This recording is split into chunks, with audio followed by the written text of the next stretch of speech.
নমস্কাৰ সকলোকে মোৰ ইউটিউব চেনেললৈ স্বাগতম জনাই আজি ভিডিও আৰম্ভ কৰিবলৈ লৈছো। আজি ভিডিওৰ বিষয়বস্তু তৃতীয় শ্ৰেণীৰ গণিত পাঠ্যপুথি আমাৰ গণিতৰ পাঠ নং 3 সংখ্যা 501 ৰ পৰা 999 লৈকে যি সংখ্যাৰ ধাৰণা দিব বিচৰা আছে এই পাঠটো তৃতীয় শ্ৰেণীৰ ছাত্ৰ ছাত্ৰীসকলক বুজাই দিবলৈ চেষ্টা কৰিছো। এই তৃতীয় শ্ৰেণীৰ ছাত্ৰ ছাত্ৰীসকলে ভালদৰে পাঠটি মনোযোগ দিব বুলি আশা কৰি ভিডিও আৰম্ভ কৰিছো। এতিয়া চোৱাচোন ইয়াত কি কৈছে, নীলিমাৰ হাতত হাছতীয়া ধন আছে 500 টকা। নীলিমাৰ হাতত হাছতীয়া ধন কিমান আছে? 500 টকা। 755 টকা দামৰ অভিধান এখন কিনিবলৈ নীলিমাক ঘৰৰ আন সদস্যই কিদৰে সহায় কৰিলে চাওঁ আহা। নীলিমাৰ হাতত আছিল 500 টকা আৰু অভিধানখনৰ দাম আছিল 755 টকা। এই 755 টকাতকৈ যেহেতু 500 টকাটো সৰু, গতিকে 755 টকা হ'বৰ কাৰণে নীলিমাক আৰু পইচাৰ প্ৰয়োজন হ'ব। সেই কাৰণে ঘৰৰ আন সদস্যই নীলিমাক এই অভিধানখন কিনিবৰ কাৰণে পইচাৰে সহায় কৰিছে। এতিয়া কেনে ধৰণে সহায় কৰিছে আমি চাওঁচোন। নীলিমাৰ হাতত আছিল 500 টকা, ঘৰৰ সদস্যসকলে দিয়া টকা, এই আইতাকে দিছে কেটকা 10 টকীয়া তিনিখন, কিমান হ'ব 30 টকা। মুঠ এতিয়া নীলিমাৰ হাতত জমা হ'ল কিমান 530 টকা। এতিয়া এই জমা হোৱা পইচাটো ইয়াত দেখুওৱা হৈছে 530 টকা। আকৌ মাকে দিলে 50 টকা, তেতিয়া নীলিমাৰ কিমান হ'লগৈ 530 টকা ইতিমধ্যে আছিলেই, এতিয়া আৰু 30 টকা যোগ কৰিলে 580 টকা হ'লগৈ। তাৰপিছত আকৌ 580 টকা ইতিমধ্যে হৈ আছে, আকৌ ককাকে দিলে 50 টকীয়া নোট এখন, 20 টকীয়া নোট এখন আৰু 5 টকীয়া মুদ্ৰা এটা, কিমান হ'ব 50 20 70 75 টকা। আগতে 580 আছিলে, আকৌ ইয়াৰ লগত যেতিয়া 75 টকা যোগ হ'ব 655 টকা হ'ব, 655 টকা হ'ব। তাৰপিছত আকৌ এতিয়া 655 টকা নীলিমাৰ হাতত ইতিমধ্যে জমা হৈছে। আকৌ যেহেতু 655টো 755তকৈ সৰু হয়, সেইকাৰণে আৰু দেউতাকে 100 টকা দিবলগীয়া হৈছে। দেউতাকে দিছে 100 টকা আৰু তেতিয়া কিমান হৈছেগৈ 755 টকা হৈছেগৈ। এতিয়া কৈছে নীলিমাই সংগ্ৰহ কৰা ধন মুঠাৰ লগত মিলাও আহা। 530টো আমি মুঠাৰ লগত কেনেকৈ লগাম আমি। এতিয়া 530টো হ'বৰ কাৰণে 100 5টাই কি হ'ল 100 5টা মুঠা লগ লৈ 500 হ'ল, 100 200 300 400 500 হ'ল, আকৌ 10 3টা মুঠা লগ লৈ 530 হ'ল। এতিয়া আমি 530টো ইয়াৰ লগত মিলাম। তাৰপিছত আকৌ 580 হ'বৰ কাৰণে কি লাগিব, 500ৰ কেইটা মুঠা লাগিব, 500ৰ কাৰণে 100 মুঠা কেইটা লাগিব 5টা, 100 মুঠা 5টা লগ ল'লে 500 হ'ল। আকৌ 10 ইয়াত কেইটা আছে 8টা লাগিব 580 হ'বৰ কাৰণে, 1 2 3 4 5 6 7 8 ইয়াত আছে 100ৰ 5টা মুঠা আৰু 10ৰ 8টা মুঠা। তেতিয়া 100ৰ 5টা মুঠাই যিহেতু 500 হ'ল আৰু 10ৰ 8টা মুঠাৰে 80 হ'ল, 580টো ইয়াৰ লগত মিলাব লাগিব। 655 হ'বৰ কাৰণে 100ৰ মুঠা কেইটা লাগিব 6টা লাগিব, 1 2 3 4 5 কিমান হ'ব 655 6টা এইটো লগত মিলাব লাগিব। 1 2 3 4 5 6 6টা 100ৰ মুঠা হ'ল 600 হ'ল আৰু 10ৰ মুঠা 5টা লগ লাগিলে 50 হ'ল আৰু 1কৈ কেইটা লাগিছে 5টা লাগিছে, তেতিয়া হ'ল 655 এইটো লগত মিলাব লাগিব। 755 100ৰ 7টা মুঠা লাগিব, তাৰপিছত 10ৰ 5টা মুঠা আৰু 5ডাল অকলশৰীয়া লাঠি লগ লগাইছে 755। এতিয়া বিস্তৃতৰ ওপৰত লিখোঁ অহা কৈছে 530। এইটো লিখিলে কেনেকৈ হ'ব, বিস্তৃতৰ ওপৰত 500 আমাৰ শতকৰ ঘৰত কিমান আছে 500 লিখিছোঁ, আৰু দশকৰ ঘৰত 3 10 3 10 30 হয়। এইটো 30 লিখিবলৈও এককৰ ঘৰত কিমান আছে 0 আছে কাৰণে আমি 0 লিখিছোঁ। 580টো শতকৰ ঘৰত 500, দশকৰ ঘৰত 8 10 8 10 আমি কিমান লিখিম আশী লিখিম 8 10 আশী আৰু এককৰ ঘৰত 0। 655 শতকৰ ঘৰত 600, দশকৰ ঘৰত 5 10 5 10 কিমান 50 হয় আৰু এককৰ ঘৰত 5। ঠিক তেনেদৰে 755টো কেনেদৰে শতকৰ ঘৰত 700, তাৰপিছত 5 10 দশকটোত কিমান 5 10 50 হয়, এইটো 50 লিখিব লাগিব আৰু এককৰ ঘৰত 5 আছে 5 লিখিব লাগিব। ইয়াত কি কৈছে মণিমালাডালৰ খালী মণিবোৰত সংখ্যাবোৰ লিখোঁ আহা বুলি কৈছে। 550 551, ইয়াত কি হ'ব 552 553 554 555 556 557 558 এনেধৰণে লিখি গ'লে হৈ যাব। তোমালোকে নিজে লিখিবলৈ চেষ্টা কৰিবা। এইটো এনেকৈ লিখি গ'লে হ'ব। এটা এটা বহাই গৈ লিখি থাকিলে আমি এই মণিমালাডাল সম্পূৰ্ণ কৰিব পাৰিম। এতিয়া তলৰ সংখ্যাবোৰ আখৰে লিখোঁ আহা বুলি কৈছে। 530 এইটো লিখিয়ে দিছে 530টো,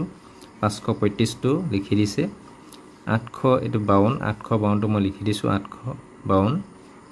878 এইটো 694 বা 600 লিখিলেও হ'ব, এইটো 697 765 এনেধৰণে লিখিব লাগিব এইকেইটা। এতিয়া আহিছোঁ ইয়াৰ পিছৰ ক্ৰিয়াকলাপলৈ। তলৰ সংখ্যাবোৰ আখৰে লিখোঁ আহা। তলৰ সংখ্যাবোৰ আখৰে লিখোঁ আহা বুলি কৈছে। 377টো লিখি দিছে, 643 700 এইটো 73 641 999 883 589 804 972 এনেধৰণে লিখিব লাগিব। মই তোমালোকক এইকেইটা লিখি দিছোঁ। তাৰপিছত সংখ্যাৰ নামৰ সৈতে সংখ্যা মিলোৱা কৈছে। সংখ্যাৰ নামৰ সৈতে 503 503টো কোনটো লগত মিলিব 503টো 503 কোনটো এইটো হ'ব 503। 695 695টো কোনটো এইটো 695। 933 933 এইটো 769 এইটো হ'ব। এতিয়া তলৰ আৰু কাষৰ সংখ্যা ৰেখা চাই খালী বাকচসমূহ পূৰ কৰা বুলি কৈছে। তলৰ আৰু কাষৰ সংখ্যা ৰেখা চাই 610 611 ইয়াৰ পিছত কি হ'ব 612 613 এনেধৰণে। 618 পিছত কি হ'ব 619 620 621টো ইয়াত দিয়া আছে 622। এতিয়া তোমালোকে কি কৰিব লাগিব ইয়াত যিটো দিয়া আছে তাৰ পিছৰ খালী বাকচত পিছৰ সংখ্যাটো লিখি গ'লে হৈ যাব। এতিয়া তোমালোকে এইবিলাক নিজেই কৰিবলৈ চেষ্টা কৰিবা। ঠিক এই সংখ্যা ৰেখাডালো একেধৰণে পূৰ কৰিবলৈ 701 702 703 ইয়াৰ পিছত হ'ব 704 705 706 ইয়াৰ পিছত কি হ'ব 707 708 এনেধৰণে কৰি যাবা। 7খনৰ পিছত 710 711 712 713 714 14 এনেকৈ কৰি যাবা। এইটো সহজ, তোমালোকে নিজে কৰিব পাৰিবা। এতিয়া কি হৈছে এতিয়া কেইখনমান সংখ্যাকাত ভাগ কৰি দিয়া হৈছে তোমালোকৰ মাজত 605 650 579 681 790 এনেধৰণৰ কেইখনমান সংখ্যাকাত বিভিন্ন ছাত্ৰ ছাত্ৰীৰ মাজত ভগাই দিয়া হৈছে। এতিয়া আহাচোন আমি সংখ্যাবোৰ ঊৰ্ধ্বক্ৰমত সজাওঁ। ঊৰ্ধ্বক্ৰম সৰুৰ পৰা মানে ডাঙৰলৈ সজাব লাগে। এতিয়া আটাইতকৈ সৰুটো কি হ'ব 579। তাৰপিছত কি হ'ব 579 পিছত 605 605ৰ পিছত আমাৰ 650 650ৰ পিছত 681 একেবাৰে লাষ্ট শেষত কি হ'ব 790। এতিয়া চোৱা ওপৰৰ হাজোন চাই কওঁ আহা সংখ্যা কাৰ্ডৰ আগত কোনখন সংখ্যা কাৰ্ড থাকিব 605ৰ আগত কোনটো থাকিব 579 থাকিব এই সংখ্যা কাৰ্ড আমি হাজোনটোৰ পৰা জানি 579 কাৰ্ডখন থাকিব 681 এইখন সংখ্যা কাৰ্ডৰ পিছত কোনখন সংখ্যা কাৰ্ড বহিব 681 পিছত কি আছে 790 আছে তো আমি 790 লিখিব লাগিব 579 আৰু 650 579 আৰু 650 মাজত কি আছে 605 আছে সংখ্যা কাৰ্ডত তেলে কি থাকিব 605 লিখিব লাগিব 605 সংখ্যা সংখ্যাবোৰ অৰ্ধকমত হৈ যায় এতিয়া ডাঙৰৰ পৰা সৰুলৈ লিখিব লাগে এতিয়া আমি এইখিনিকে উল্টাকৈ লিখিলে হৈ যাব 789 681 650 605 579 এনেধৰণে আমি এইটো ঊৰ্ধ্বকমত মানে সৰুৰ পৰা ডাঙৰলৈ সজাব লাগে আৰু অৰ্ধকমত মানে ডাঙৰৰ পৰা সৰুলৈ সজাব লাগে তলৰ সংখ্যাবোৰ ঊৰ্ধ্বকম আৰু অৰ্ধকমত সজাও আহা ঊৰ্ধ্বকমত এতিয়া ঊৰ্ধ্বকম সৰুৰ পৰা ডাঙৰলৈ 39 40 102 201 অৰ্ধকমত হ'লে কি এইটো উল্টাকে কৈ দিলে 201 102 40 30 ঊৰ্ধ্বকমত 203 355 405 আৰু 425 ঠিক তেনেধৰণে এইটো উল্টাকে লিখিলে 425 405 তাৰ পিছত কি হ'ব 355 203 সেই ঠিক এনেধৰণে তোমালোকে ঊৰ্ধ্বকমত সৰুৰ পৰা ডাঙৰলৈ সজাবা আৰু ডাঙৰৰ পৰা অৰ্ধকমত ডাঙৰৰ পৰা সৰুলৈ এইটো নিজে কৰিবা ইয়াৰ পিছত কি দিছে 801ৰ পৰা 900লৈ সংখ্যাবোৰ তালিকাখনত লিখা মই তোমালোকক তালিকাখন বনাই দিছোঁ তোমালোকক এইটো চোৱাচোন এনেকৈ 801ৰ পৰা এনেকৈ লিখিবলৈ 801 802 803 4 805 6 7 8 9 10 এনেধৰণে তোমালোকে এই তালিকাখন পূৰ কৰিব লাগে এতিয়া কি কৈছে নিৰ্দেশনা অনুসৰি ওপৰৰ তালিকাখনৰ সংখ্যাবিলাক কি কৰিবলৈ কৈছে সংখ্যাবোৰ ৰং কৰোৱা হা বুলি কৈছে 808তকৈ ডাঙৰ কিন্তু 811তকৈ 2 সৰু সংখ্যাটো ৰঙা ৰং কৰা 808তকৈ ডাঙৰ কিন্তু 811তকৈ সৰু বুলি কৈছে আমি এই তালিকাখন চালে গম পাম হেতু কি হ'ব 811তকৈ 2 সৰু এটো কি হ'ব 811তকৈ 2 সৰু সংখ্যাটো 809 এটো ৰঙা ৰং কৰিবলৈ আছে এটা মই ৰঙা ৰং কৰি দিছো তাৰ পিছত কি দিছে 850তকৈ 7 কম সংখ্যাটো হেউজীয়া ৰং কৰা 850 7 কম 850তকৈ 7 কমটো কি হ'ব এটো 850 এতকৈ 7 কম হলে কি হ'ব আমি 850তকৈ 7 কম হলে 843 হ'ব এটোত কি ৰং কৰিবলৈ কৈছে 850 7 কম সংখ্যাটো হেউজীয়া ৰং কৰা আমি এটো হেউজীয়া ৰং কৰিব লাগিব 843 টো তেতিয়া হলে কি ৰং কৰিব লাগিব আমি হেউজীয়া ৰং কৰিব লাগিব এটোত আমি হেউজীয়া ৰং কৰিব লাগিব এটো আমি হেউজীয়া ৰং কৰি দিলে হৈ যাব তাৰ পিছত 884 ঠিক আগৰ সংখ্যাটো নীলা ৰং কৰা 884 ঠিক আগৰ 884 আগৰ সংখ্যাটো কি হ'ব আমি 884 কত পাইছো আমি এটো ইয়াৰ আগৰ সংখ্যাটো 883 এটোত কি কৰিব কৈছে নীলা ৰং কৰিব কৈছে এতিয়া আমি এটোত 884 ঠিক আগৰ ৰংটোত আমি কি 884 আগৰ সংখ্যাটো আমি কি কৰিব লাগিব নীলা ৰং কৰিব লাগিব এটো আমি নীলা ৰং কৰিব লাগিব 883 টো নীলা ৰং কৰিব লাগিব 899 ঠিক পাছৰ সংখ্যাটো হালধীয়া ৰং কৰা 899 পাছৰ কি পাইছো আমি 899 পাছৰটো আমি কি পাইছো 900 পাইছো এটোত আমি কি ৰং কৰিব লাগিব হালধীয়া ৰং কৰিব লাগিব আমি এটো হালধীয়া ৰং কৰিব লাগিব এটো হালধীয়া ৰং কৰিবলৈ কৈছে 899 ঠিক পিছৰ সংখ্যাটো নিশ্চয় তোমালোকে এটো বুজি পাইছা এতিয়া লিখো হা কৈছে পিছৰ সংখ্যা আগৰ সংখ্যা লিখিব লাগে এতিয়া এখৰ আগৰ সংখ্যাটো কি হ'ব এটো আগৰ সংখ্যাটো লিখা নাই 99 হ'ব এটা আগৰ সংখ্যাটো 599 পিছৰ সংখ্যাটো কি হ'ব এটো 600 হ'ব 599 পিছত 600 এতিয়া মাজৰ সংখ্যা 688 ইয়াৰ মাজত কি হ'ব 689 আগৰ সংখ্যা 800ৰ আগৰ সংখ্যাটো হ'ব 799 আৰু পিছৰ সংখ্যাটো হ'ব 801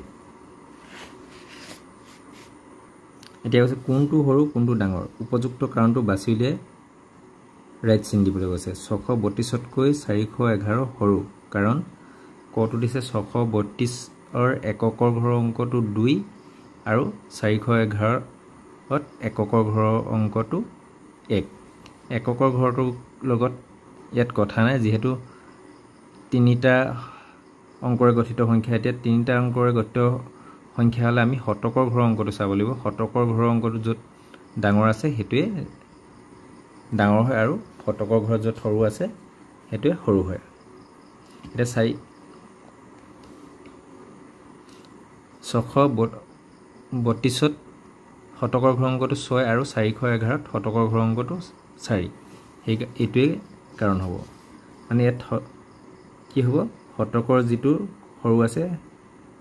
হেতুৱে সৰু হয় 770তকৈ 727 ডাঙৰ কাৰণ কি হয় 770তকৈ 723 ডাঙৰ কাৰণটো কি বাৰু ইয়াৰ কাৰণটো কি হৈছে ইয়াত কি হয় 770 728 ডাঙৰ কাৰণটো ইয়াত আমি যেহেতু শতকৰ ঘৰত এতিয়া যিটো আটাইতকৈ ডাঙৰ ঘৰ শতক হয় আমাৰ যেহেতু দুইটা অংক শতকৰ ঘৰৰ অংকৰে গঠিত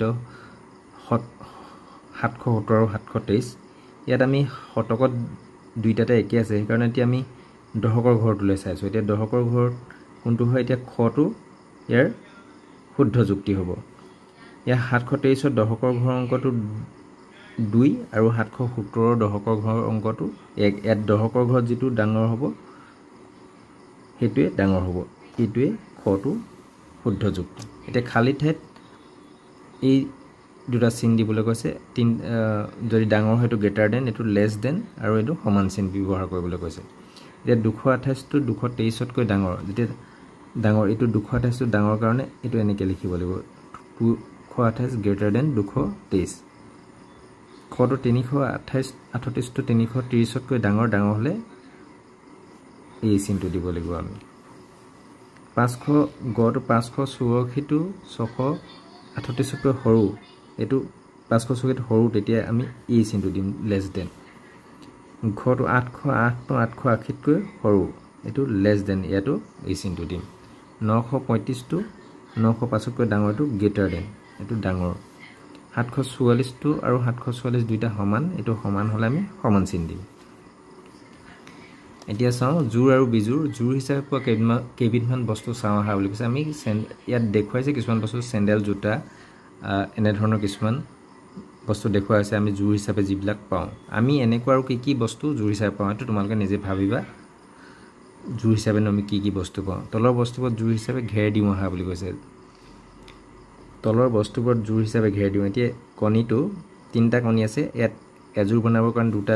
ঘেৰ দিয়া হৈছে তেতিয়া চাৰিটা আনাৰস আছে ইয়াত দুজোৰ হৈছে দুটাৰে এজোৰ দুটা লগ লগাই এজোৰ হয় চাৰিটা আছে যেহেতু সেই কাৰণে কি হৈছে দুজোৰ আনাৰস হৈছে এতিয়া পাঁচটা নাৰিকল কেজোৰ হ'ব এতিয়া আমি এটো জোৰ জোৰকে বনাম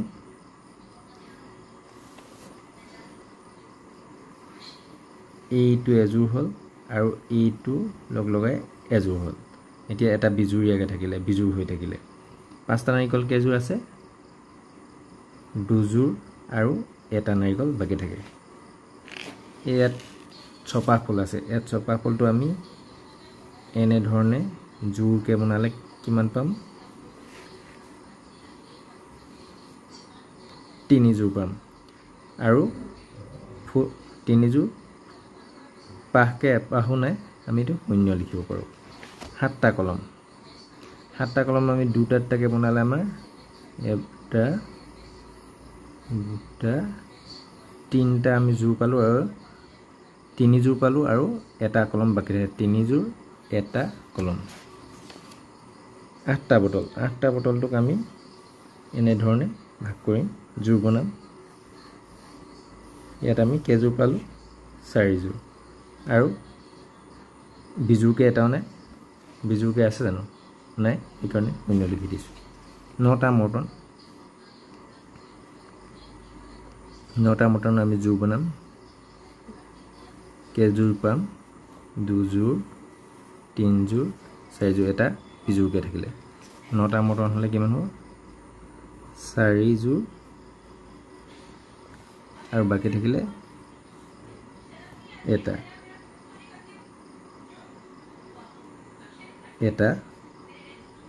এটা বাকি থাকিলেতো তাৰপিছত 10টা মাৰ্বলত কি হ'ব 10টা মাৰ্বলত আমি এই তোমালোকে নিজে জোৰ বনাবলৈ চাবা ইয়াত 10টাত আমি 5যোৰ পাম তোমালোকে নিজে এইটো জোৰ বনাবলৈ চেষ্টা কৰিবা এতিয়া মন কৰো আহা 2 4 6 8 10 আদি সংখ্যক বস্তুবোৰ জোৰ হিচাপে ৰাখিব পাৰো আমি দেখিছো এতিয়া 2 4 6 8 এইবিলাকক কি হয় জোৰ হিচাপে ৰাখিব পাৰিছো আনতে 1 3 5 7 9 আদি সংখ্যক বস্তুবোৰ কি হয় জোৰ হিচাপে ৰাখিলে এটাকৈ ৰৈ যায় আৰু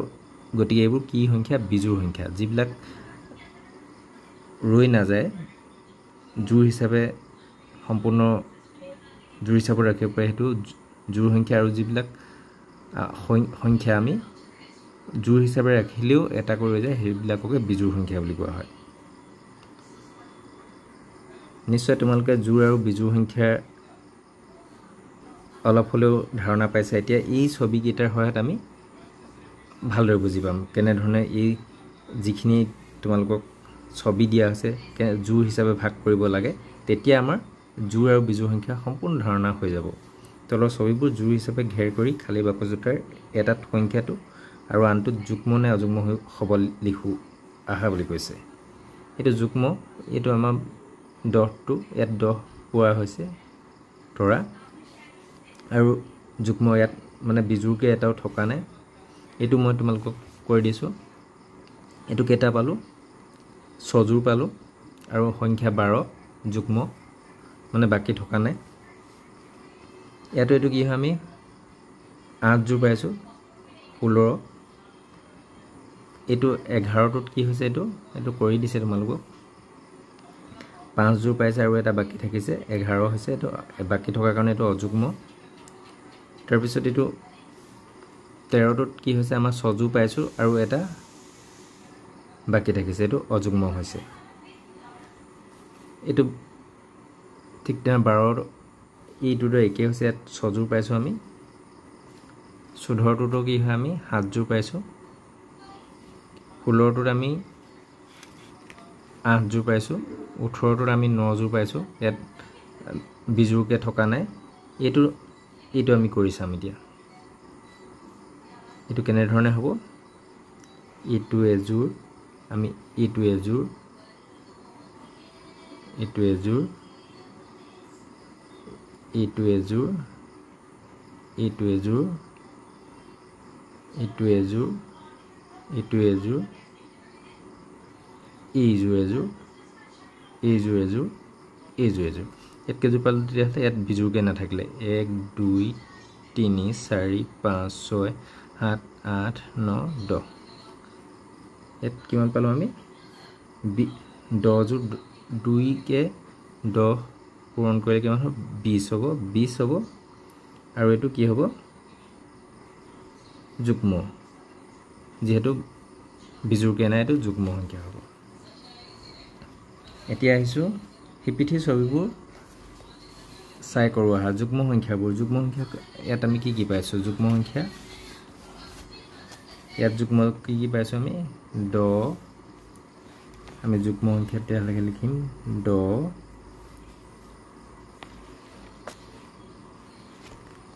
আৰু কি পাইছো 12 পাইছিলো আৰু 14 16 18 আৰু 20 এইকিটা আমি অযুগ্ম সংখ্যা কি পাইছিলো আমি 11 আৰু 13 পাইছিলো এই দুটাই আমি অযুগ্ম সংখ্যা। যুগ্ম সংখ্যাবোৰৰ এককৰ ঘৰত থকা অংকবোৰ কি আছে আমি ইয়াৰ এককৰ ঘৰ ইয়াতে চালে হৈ যাব 0 আছে 2 আছে 4 আছে 6 আছে আৰু 8 আছে এককৰ ঘৰ বুলি ক'লে এইটো হ'ব নহয় জানো একক দহক ইয়াত এককৰ ঘৰত আমাৰ এইকেইটাত 0 2 4 6 8 পাইছো অযুগ্ম সংখ্যা ঘৰ এককৰ অংকবোৰত কি পাইছো আমি 1 আৰু 3 পাইছো এতিয়া এইটো কথা ভালদৰে মন কৰিবা যিবোৰ সংখ্যাৰ এককৰ ঘৰত 0 2 4 6 8 অংক থাকে সেইবোৰ যুগ্ম সংখ্যা এককৰ ঘৰত যদি 0 2 4 6 আৰু 8 থাকে হেতু যুগ্ম সংখ্যা হয় আৰু যিবোৰ সংখ্যাৰ এককৰ ঘৰত 1 3 5 7 আৰু 9 অংক থাকে সেইবোৰ অযুগ্ম সংখ্যা এই কথাটো মনত থাকিলে যুগ্ম সংখ্যা আৰু অযুগ্ম সংখ্যা চিনাক্ত কৰিবলৈ একেবাৰে সহজ তলৰ সংখ্যাবোৰ চাই শুদ্ধটো ৰাইট চিন দিয়া বুলি কৈছে এটো 23 টো অযুগ্ম 55 ইয়াত যেহেতু এককৰ ঘৰত 1 3 5 7 9 থাকিলে আমি অযুগ্ম পাওঁ এটো অযুগ্ম হ'ব এটো এককৰ ঘৰত 2 আছে এটো যুগ্ম এটো এককৰ ঘৰত 8 আছে যুগ্ম এটো 1 3 5 7 9 থাকিলে যেহেতু অযুগ্ম হয় এটো ইয়াত এককৰ ঘৰত 3 আছে কাৰণে অযুগ্ম ইয়াত এককৰ ঘৰত 7 আছে কাৰণে অযুগ্ম এককৰ ঘৰত 5 আছে কাৰণে অযুগ্ম এটো এককৰ ঘৰত 6 আছে এই কাৰণে এটো যুগ্ম হ'ব কৰো আহা এটাকৈ সংখ্যাৰী খালি ঠাইত সংখ্যা লিখু আহা বুলি কৈছে এটাকৈ এৰিবলৈ কৈছে 601ৰ পিছত একেই 602 টো এৰি পিনি 603 পাইছে 605 606 এৰি 607 609 611 এনে ধৰণে 613 615 617 ইয়াত 712 714 716 718 720 22 24 726 728 ইয়াত দুটাকৈ সংখ্যা এৰি খালি ঠাইত সংখ্যা লিখু আহা কৈছে 601 2 3 602 3 এৰি পিনি 604 পাইছে 605 6 পিনি এৰি 607 পাইছে তেনে 8 9 এৰি পিনি 610 613 615 618 621 624 833 800 তাৰপিছত 2 কে এৰিলে 836 839 842 845 848 852 855 858 এটাকৈ সংখ্যা এৰি পিছুৱাই খালি ঠাইত সংখ্যা লিখু আহা বুলি কৈছে এটাকৈ সংখ্যা পিছুৱাই লিখিব লাগে 999 পিছত এটা পিছুৱাই লিখিলে 998 টো এৰি 997 97 পিছত 96 টো এৰি 995 আকৌ 95 পিছত 96 টো এৰি 993 93 পিছত 92 টো এৰি 991 999 987 985 983 ঠিক তেনেদৰে 587 570 568 566 566 পিছত এটা এৰি 565 টো এৰি 564 আকৌ একে ধৰণে এৰি পিনি এটা 562 560 558 556 554 এটো কৈছে দুটাকৈ সংখ্যা এৰি পিছুৱাই খালি ঠাইত সংখ্যা লিখুৱা গৈছে এতিয়া 606 দুটা এৰি কি হয় 605 আৰু 604 এৰি পিনি 603 603 602 আৰু 601 এৰি পিনি 600 600 পিছত 599 598 এৰি পিনি 597 আকৌ 597 পিছত 596 595 594 এনে ধৰণে কৰিব লাগে ঠিক তেনে ধৰণে একে 743 আৰু 749 746 743 742 741 740 হ'ব আকৌ তেনে ধৰণে আকৌ দুটাকৈ সংখ্যা এৰি পিনি তোমালোকে নিজে কৰিবলৈ চেষ্টা কৰিবা সহজ একেবাৰে তোমালোকে নিজে চেষ্টা কৰিলে পাৰি যাবা এতিয়া সংখ্যাৰ খেল এটা দিছে ইয়াত কি 500 5 ঘৰকৈ জপিয়াইছে 5 ঘৰকৈ জপিয়ালে 500 5 পাইছে 505 লগত আকৌ 5 জপিয়ালে 510 ঠিক তেনে ইয়াতে 100 ঘৰকৈ জপিয়াইছে 500 লগত 100 যোগ কৰিলে কি হ'ব 600 এটো 700 20 ঘৰকৈ জপিয়াইছে 20 ঘৰ হ'লে কেনে হ'ব 520 ইয়াত কি হ'ব 5 আকৌ 20 জপিয়ালে 540 50 ঘৰকৈ জপিয়াইছে 50 ঘৰকৈ জপিয়ালে এটো 550 তাৰ পিছত 500 600 15 ঘৰকৈ জপিয়াইছে ইয়াত 15 ঘৰকৈ যে 515 515 পিছত আৰু 15 ঘৰ জপিয়ালে 530 10 ঘৰকৈ জপিয়াইছে 510 520 এনে ধৰণে হ'ব এইটো তোমালোকক প্ৰকল্প এটা দিছে 25 ঘৰকৈ জপিয়াই 500ৰ পৰা 950 লৈ সংখ্যাবোৰ লিখা 500ৰ পৰা 25 ঘৰকৈ জপিয়াই প্ৰথমতে 525 পাবা 525ৰ পিছত আকৌ 25 জপিয়ালে 550 পাবা এনেধৰণে আগুৱাই লৈ যাবা ভিন ভিন ধৰণে সংখ্যাৰ প্ৰকাশ কৰোঁ আহা বুলি কৈছে 295 200তকৈ 95 বেছি 200 যোগ 95 200তকৈ 95 বেছি এয়া 295 পাবৰ কাৰণে 300ৰ পৰা 5 বিয়োগ কৰিলেও আমি 295 পাওঁ 300তকৈ 5 কম এয়া 250 যোগ 45 হেতু 250তকৈ কি হৈছে 45 বেছি হৈছে আকৌ আমি এটো কমায়ও লিখিব পাৰো না তোমালকে বিভিন্ন ধৰণে লিখিব পাৰা এতিয়া 295 টো কি হৈছে 250 ৰ 45 যোগ কৰি আমি 295 পাওঁ ইয়াত আমি লিখিব পাৰো 305 বিয়োগ 10 এটো আমি 295 পাব পাৰো এটো এতিয়া আমি কেনেকৈ লিখিব লাগিব